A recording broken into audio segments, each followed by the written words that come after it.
Hello everyone, good afternoon. এখন সময় হচ্ছে বিকেল 4:05। তো সকাল থেকে আপনাদের সামনে সত্যি কথা বলতে আসতে পারিনি, এত ব্যস্ত ছিলাম। আমি তো একবার ব্যস্ত ছিলামই, তারপরে ছেলের সামনে যেহেতু পরীক্ষা এসে গেছে, তো বিভিন্ন রকম অনলাইনে সব পড়াশোনাগুলো করছিল, তো ফোনটাও আমার কাছে ছিল না, তো সেই জন্য না ভিডিওটা আমি সকালের দিকে করতেই পারিনি। আর তার মধ্যে দুইজন ওই মিস্ত্রি আর কি, লেবার, তারা ওই ইট তুলছিল পাকা রাস্তার ধার থেকে। ইট নিয়ে ওই একদম ওপরে দেখতে পাচ্ছেন ওখানে তুলছিল, কারণ ওপরের ওই রেলিংটা তৈরি হবে। আমি তো 3 তলায় বসে আছি, তো 4 তলার ওপর রেলিংটা তৈরি হবে। আর এই যে পিছনের সিঁড়িটা দেখতে পাচ্ছেন, এই সিঁড়িটারও রেলিং করতে হবে, রেলিং হবে। তো সেই কারণে ইট তুলছিল। তো ওরা ওই 11টা 11:30 নাগাদ কাজ করে টিফিন করে বেরিয়ে গেল, মানে চলে গেল আর কি। মানে ওই 2-3টে বাড়ি পরেই আমাদের এক পিসিমা আছে, তো পিসিমার ছেলে টেলে কেউ নেই, পিসিমার নাতি এখানে এসে থাকবে, মানে মেয়ের ছেলে। তো আমার বাপের বাড়ির কাছে আবার তাদের বাড়ি আর কি।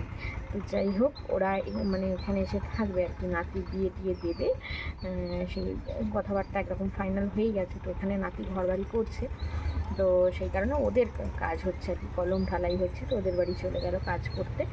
তো সেই কারণে মানে আমিও কাজে ব্যস্ত ছিলাম। এবার তারা খাওয়া দাওয়া করে চলে গেল, তারপরে ধোয়া মাজা কাজকর্ম তো থাকে, আর সংসারের কাজের তো আর হিসাব দিতে হবে না, একটার পর একটা হয়েই যাচ্ছে। তার মধ্যে বাবা এসেছিলেন, অনেক আনাজ সবজি সব কিছু বাবা দিয়ে গেছেন। মানে এর আগে না বেশ কয়েকবার পর আনাজ সবজি বাবা দিয়ে গিয়েছিলেন, তো আনাজ সবজিগুলো খারাপ হয়ে যাচ্ছিলো, খারাপ মানে ফ্রিজে বেশি দিন তো থাকে না, তো খারাপ হয়ে যাচ্ছিলো। সেই কারণে না এবারে বাবাকে বলেছিলাম যে বাবা, আমি ফোন করব, তারপর আনাজ সবজি দিয়ে আসবেন, তার আগে দিয়ে আসতে হবে না। তো ফোন করেছিলাম গত পরশু দিনে, তো বাবা আবার কালকে সমস্ত আনাজ সবজি সব কিনে, যেগুলো যা চাষের নেই সেগুলো তো কিনে দিয়ে যান বাবা। তো সব কিছু নিয়ে বাবা আবার দিয়ে গেলেন আর কি। আজকে ওই 12টা নাগাদ বাবা এসেছিলেন, তো বাবা আসলে আবার একটু দেরি কথাবার্তা, বাবা তো ভাত খাবেন না, চা খেয়ে চলে গেলেন, এই হচ্ছে ব্যাপার।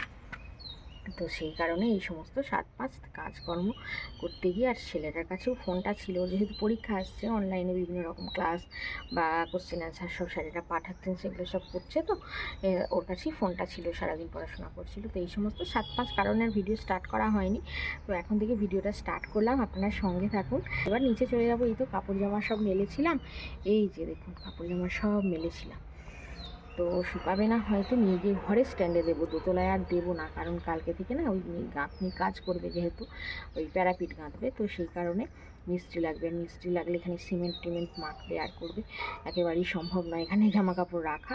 তো নিচে নিয়ে চলে যাব, ঘরে স্ট্যান্ডে দিয়ে দেবো, দেখি আগামীকাল কাকিমার বাড়ি একবার দিয়ে দেবো। তো এই হচ্ছে ব্যাপার। এবার নিচে চলে যাবো, কারণ 4টে অলরেডি বেজেও গেছে, আমার স্টুডেন্ট চলে আসবে পড়তে। আর আজকে না সন্ধ্যাবেলার দিকে আবার একটা জায়গায় নিমন্ত্রণ আছে। নিমন্ত্রণ আছে বলতে ওই আমাদের যে ব্রাহ্মণ আর কিগুলো পুরোহিত পুজো করতে আসে, তো ওনার বাবা মারা গেছে, তো সেই জন্য আজকে হচ্ছে আদ্য শ্রাদ্ধ, কিন্তু কথা হচ্ছে আজকেই ওনারা অনুষ্ঠানে মানে নিমন্ত্রণ করেছেন আর কি।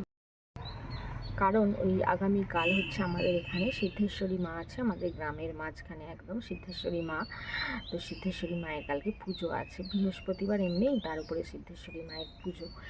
আর মাছ টাছ তো কিছুই খেতে নেই গ্রামের পুজো উপলক্ষে, তো সেই কারণে আগামীকাল আর ওরা কিছু অনুষ্ঠান করবে না, আজকেই মানুষকে খাইয়ে দাইয়ে দেবে আর কি শ্রাদ্ধের দিন। তো অনেকে তো শ্রাদ্ধ বাড়ি খায় না, আমার ছেলেই খায় না, অনেকের কথা তো বলবো না। তো যাই হোক, আমার হাজব্যান্ডও খুব একটা খেতে চায় না, তবে নিয়ে যাবো ওকে, আমি তো একা যাইনি কোনো দিন, আর যেতেও পারবো না। মানে আমাদের ওই পাড়ায়, কিন্তু কথা হচ্ছে আমি কোনো দিন যাইনি, তো হাজব্যান্ড আর আমি দুজনেই যাব। তো দুজনে গিয়ে দেবো আর কি, ওই ব্রাহ্মণের মানে ওয়াইফকে একটা দেবো, আর আমাদের যে পুজো করে ব্রাহ্মণ, ওকে একটা গেঞ্জি দেবো। তো হাজব্যান্ড কিনে নিয়ে চলেও এসেছে, আপনাদেরকে দেখাবো একটু পরে। তো নিচে যাই, নিচে গিয়ে দেখাবো, আর তার মধ্যে আবার পড়তে আসবে, পড়াবো। তো সাথে থাকুন, দেখতে থাকুন, ভালো লাগবে। তো ছাদে না এই পিঁড়েটা নিয়ে এসে বসেছিলাম, কারণ ছাদে আর এমনি বসা যাচ্ছে না, মাদুর টাদুর পাতার তো উপায় নেই, কারণ প্রচুর পরিমাণে ধুলো হয়ে গেছে, যেহেতু কাজ আরম্ভ হয়ে গিয়েছে। আর পিঁড়েটা নিয়েই একটু বসেছিলাম, আর কাপড় জামাগুলোও না এখন নিয়ে যাব না, এখন একটু থাক, নিচে দেওয়ার মতো পজিশান নেই, এখন একটু হাওয়ার মধ্যে থাকলে অনেকটাই জলটা শুকিয়ে আসবে। নিচে যে সমস্ত দড়িগুলোতে কাপড় জামা মেলতাম, সেগুলো সব এই দোতলার বারান্দায় নিয়ে এসে লাগিয়ে দিয়েছে আর কি। তো সেই কারণে এখনো জানালাগুলো দেওয়া হয়নি, জানালাগুলো দিয়ে দিই। আর দেখুন না, অলরেডি 4:40 হয়েও গেছে, ছেলেটা ওখানে আছে, জানালাগুলো দেবে, কিন্তু ও আর দেয়নি।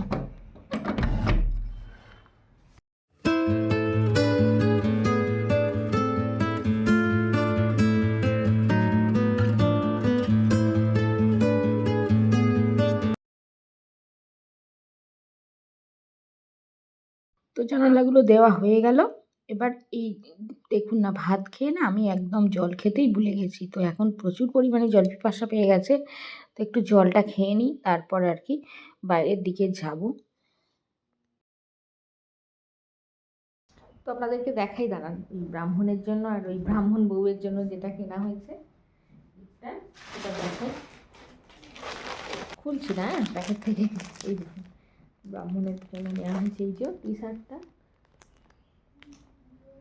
আর হাজব্যান্ডই পছন্দ করে নিয়ে এসেছে, আমি আর যাইনি। আমি এই মিষ্টি মিষ্টি লাগিয়ে আর কাজকর্মে আমি আর পেরে উঠছি না, এই হচ্ছে ব্যাপার। তো এটা হচ্ছে ক্যাটলগ। আর এই দেখুন, এই হচ্ছে শাড়িটা নিয়েছি। এই দেখুন শাড়িটা রেড আর ইয়েলো। এই দেখুন ক্যাটলগটা।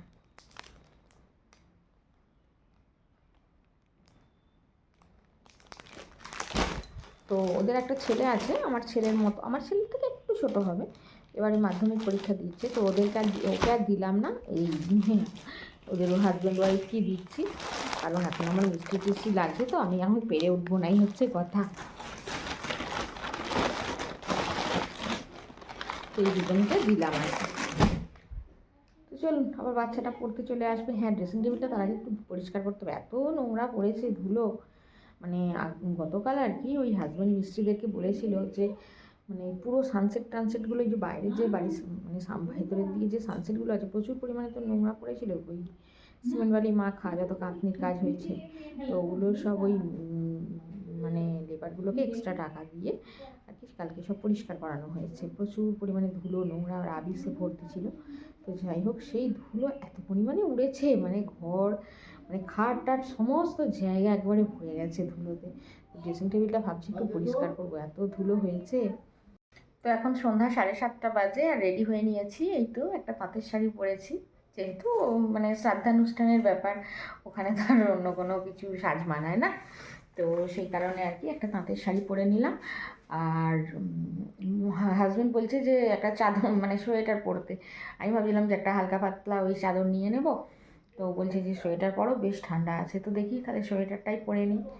তো চলুন এবার রওনা দেওয়া যাক। তো এই দেখুন, আমি এই শাড়িটা পরেছি। আর এই শাড়িটা আর কি এই যে গেল পুজোতে নিয়েছিলাম আর কি, আমি পছন্দ করে কিনেছিলাম, এই কালারে আমার শাড়ি ছিল না বলে। আর এই শাড়িটা হচ্ছে এই তাঁত জামদানি টাইপের শাড়ি আর কি। তো মাত্র 600 টাকা দাম নিয়েছিল। তো যাই হোক, একবার পুজোর সময় পরেছিলাম, আর এই আজকে পরলাম। আর তো চলুন যাওয়া যাক। আর এখানে না এই দেখুন একটা শাড়ি বার করা আছে। তো ভেবেছিলাম এটাই পরবো, হাজব্যান্ডও বলেছিল তাহলে এটাই পরো, এটাই এখানে বার করাই আছে। তো দেখলাম যে না, এত ডিপ কালার ভালো লাগবে না, শ্রাদ্ধানুষ্ঠানের ব্যাপার যেহেতু। তো সেই জন্য আর কি আবার ওই লাইট কালারেরই একটা পরলাম। তো চলুন এবার যাওয়া যাক, গিফটটা নিয়ে নিই। আর হ্যাঁ, চাদরটা সোয়েটারটা গায়ে দিতে হবে। আর কথা হচ্ছে ছেলেটা তো যে যাবে না, ও এমনি শ্রাদ্ধ বাড়ি খায় না, খেতে চায় না আর কি। তো গিফটটা নিয়ে নিলাম এই যে। তো শ্রাদ্ধ বাড়ি যেহেতু ছেলেটা খেতে চায় না, তো আমরা যাব খাবো, এবার সেটাও তো একটা খারাপ লাগে তাই না? তো মা বাবা হয়ে তো সেই জন্য আর কি ওর বাপি বলল যে না, আমরা খাবো, আর ছেলেটা খাবে না, আবার এসে মুড়ি খাবে, তার থেকে ভালো নয় ভালো আমি মিষ্টির দোকান থেকে ডালপুরি, আমাদের এখানে মিষ্টির দোকানে ডালপুরি পাওয়া যায় আর কি কামারকুণ্ডুতে। তো যাই হোক, মিষ্টির দোকান থেকে ডালপুরি আর ওই তরকারি নিয়ে এসেছে। তো ওটাই ও এসে খাবে। আর ও গেছে শ্রীরামপুর পড়তে, ওরা আস্তে আস্তে অলরেডি 10:30 পৌনে 11টা তো বেজেই যাবে। তো সেই কারণে আমরা খেয়ে আসি, আর ও এসে খাবে আর কি। আর যেহেতু শ্রাদ্ধ বাড়ি খায় না, তারপরে যেতেও পারবে না, ওর পড়া আছে। তো সেই কারণে ওর বাপি আর কি এনে দিয়েছে। তো যাই হোক, আমরা যেখানেই যাই আর কি অনুষ্ঠান বাড়িতে অ্যাটেন্ড করতেই হবে, মানুষ নিমন্ত্রণ করলে নিমন্ত্রণ তো রাখতেই হবে তাই না? তো ছেলেটা যেতে পারে না, আমাদেরকেই যেতে হয়। তো হাজব্যান্ড বা আমি একসঙ্গে হয়তো গেলাম, বা হাজব্যান্ড গিয়ে নিল আর কি নিমন্ত্রণটা, এরকমও হয়। তো যাই হোক, যেখানেই যাই হোক আমরা যাই আর কি ছেলের জন্য আগে খাবার দাবার গুছিয়ে রেখে তারপর আমরা যাই, এই হচ্ছে ব্যাপার। তো চলুন যাওয়া যাক, আর দেরি নয়, এবার হাজব্যান্ড রাগারাগি করবে। তো খাওয়া দাওয়া করে এখন বাড়ি চলে আসলাম, এখন বাজে হচ্ছে 9টা। তো তো মানে গিয়ে পৌঁছেছি ওই 8টার মধ্যে গিয়ে পৌঁছে গেছি, কিন্তু হলে কি হবে, মানে গিয়ে বসে থাকতে হয়। মানে শ্রাদ্ধ বাড়িতে না মানে মানে অনেক লোক একসঙ্গে জমে না আর কি, ওই দুজন একজন করে আসে। তো যাই হোক, মানে পুরো উক্তিটা কভার হলো, তারপর আর কি খাওয়াতে স্টার্ট করলো। তো যাই হোক, আমরা খেয়ে দিয়ে বাড়ি আসলাম, খেয়ে দিয়ে বাড়ি এসে এবার বর্মশাই একটু আবার ওই ওপরের দিকে গেল। আমি বললাম যে জামা কাপড় চেঞ্জ করে নাও, এখনও চেঞ্জ করেনি। বললো ওপর থেকে একটু ঘুরে আসি, তারপরে আর কি জামা কাপড় চেঞ্জ করবো। তো যাই হোক, আমি আর না সোয়েটার পরে যাইনি, সোয়েটার পরে যেতে ভালো লাগে না। সব থেকে বড় কথা হচ্ছে শ্রাদ্ধ বাড়ির ব্যাপারে ওই লং সোয়েটার পরে একটু বেমানান লাগে আর কি। তো যাই হোক, আমি এই যে শালটা নিয়ে গিয়েছিলাম, এই যে তুত কালারের আমার শাল। তো গত বছর না, তার আগের বছর হাজব্যান্ড কিনে দিয়েছিল আর কি। তো আমার একটা শালের খুব শখ ছিল, ও কিনে দিয়েছিল। তো যাই হোক, সেই শালটা আর কি তুলেই রেখে দিয়েছিলাম, পরাই হয়নি। তো আগের বছর মানে একদিন শুধুমাত্র পরেছি, আর এবারে একদিন শুধুমাত্র পরলাম। তো এই হচ্ছে ব্যাপার। আগের বছর একটা বিয়ে বাড়িতে গিয়েছিলাম, ওই মাস শাশুড়ির নাতনির বিয়েতে। তো গিয়েছিলাম, এই শালটা পরে গিয়েছিলাম, আর এবছর পরে গেলাম। এই বছরে একবার দুবার করেই পরা হয় আর কি। আর শীতকালে না সেরকম কোথাও যেতেও ভালো লাগে না। আমার তো একেবারেই ভালো লাগে না শীতকালে। আমার যেন বাড়ির থেকে বেরোলে শীত যেন বেশি করে, মানে বেশি একদম অসহ্য লাগে আর কি। আর এই যে এত কিছু পরে যেতে হয়, আমার এটাই মানে অসহ্য লাগে না। আমি না সোয়েটার একেবারে পরতে পারি না, সোয়েটার পরলে আরও বিরক্ত লাগে। তো যাই হোক, এবার একটু চেঞ্জ করে নিই। একটা দুটো রিলস বানালাম, তো আমি খুব একটা ভালো পারি না, যেমন পেরেছি করেছি। তো এসব কোনোদিন অভ্যাস ছিল না, তো একটু সবাইকে দেখে আর কি ইচ্ছা যায়। তো যাই হোক, এখন এবার শাড়ি টাড়ি চেঞ্জ করে একটু শোবো বা বসবো, রেস্ট করবো। কারণ ছেলে তো আমার শ্রীরামপুর পড়তে গেছে, ওর আস্তে আস্তে অনেক রাত হয়ে যায়, 11:45 তো বেজেই যায়। কারণ ওই 9টা 9:30 দিকে মাস্টারমশাই ছুটি দেন, তারপরে অটো করে স্টেশনে আসবে, স্টেশন থেকে তারপরে আবার ট্রেন ধরে আসবে, অনেক রাত হয়ে যায়। তো যাই হোক, আজকের পর্ব এখানেই শেষ করছি। আপনারা সবাই খুব ভালো থাকবেন, সুস্থ থাকবেন। আজকে মানে একটু ছোটোই হয়ে গেল ভিডিওটা, তো কিছু করার নেই, সকালের দিকে একদম ভিডিও করে উঠতে পারিনি।